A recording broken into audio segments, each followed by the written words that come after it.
Today, we're going to talk about a man who didn't just live on the American frontier. In many ways, he was the American frontier.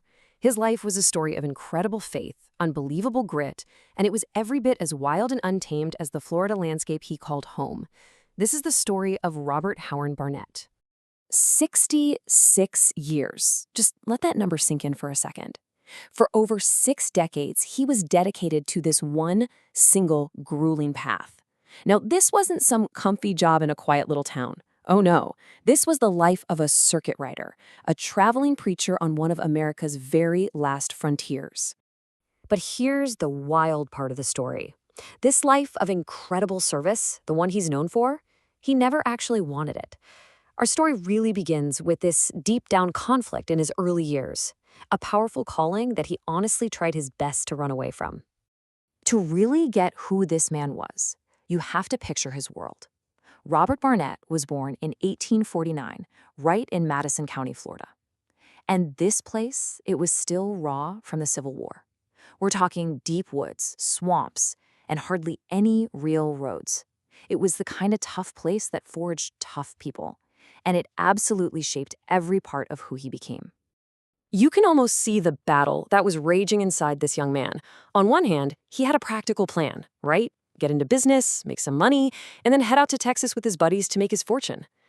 But then there was this other thing, this spiritual pull he just couldn't shake. He'd been, and this is in his own words, gloriously converted when he was just 15, and he felt this call to preach. He fought it, he knew he was unhappy, but he kept trying to outrun what felt like his destiny. Well, something had to give, and it did in the summer of 1868 at a revival. He finally just surrendered. This quote right here, this is the exact moment he stopped running away from his calling and started, maybe a little reluctantly at first, to walk toward it. His own plans were finally pushed aside for a path that was way harder, but, as we'll see, so much more fulfilling. Okay, so accepting the call, that's one thing, but actually living it, that's a whole different story. This next chapter is all about the brutal day-in, day-out reality of the life he had just signed up for. So, what exactly is a circuit rider? I mean, we hear that term, but what did it actually mean? Well, imagine you're a minister, but you have no church building, no office, and no permanent home. Your parish is hundreds of square miles of pure wilderness, connected only by these faint little trails. You're on horseback constantly, in every kind of weather, trying to serve scattered settlements and tiny farmhouses. That, right there, was Robert Barnett's job description. And if you want to know what his life was like, just look at his diary. It reads less like a journal and more like a survival manual for the frontier. There are no long philosophical entries, just the raw facts of his life. Getting lost, swimming across freezing rivers, living off the land. This was just normal for him. Now, to put his work into perspective, get a load of this number. In his very first year of ministry, just 1 year, Robert Barnett traveled 3,700 miles on horseback.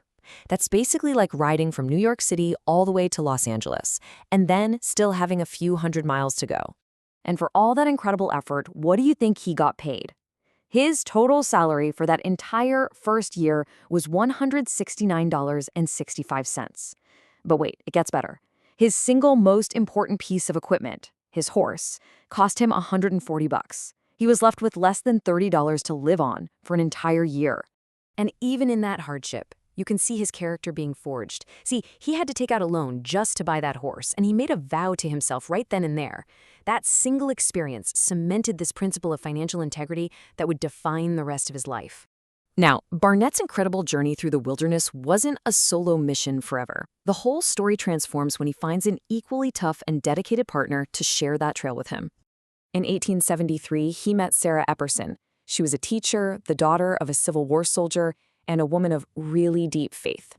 For Barnett, he saw her as more than just a wife. He saw her as a partner in his mission, a true helpmate for the incredibly difficult life that was ahead of them. And get this, before they even got married, they laid out 3 resolutions.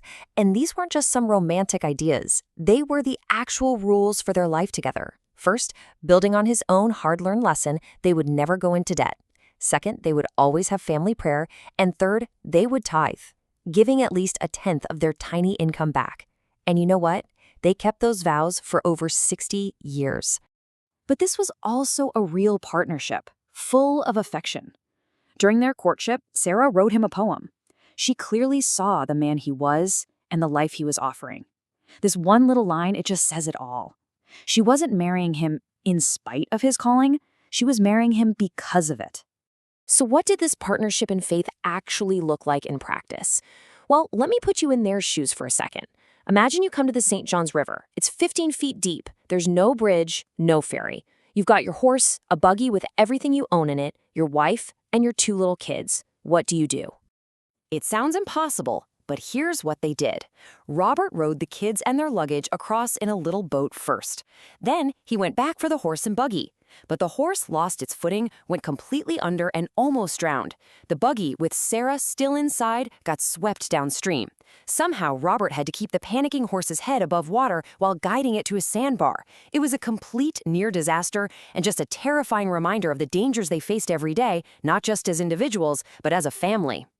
You know, a life filled with that kind of constant hardship could easily break a person. It could just grind you down. But for the Barnetts, all that struggle was the foundation they used to build something that would last for generations. And that struggle wasn't for nothing. I mean, out of all the mud, the river crossings, and the poverty, they built communities. They planted churches where there was nothing, they helped build schools, and they raised a family that would carry that same legacy of service forward. And just look at that legacy. If you want proof of the values they lived, you don't have to look any further than their kids.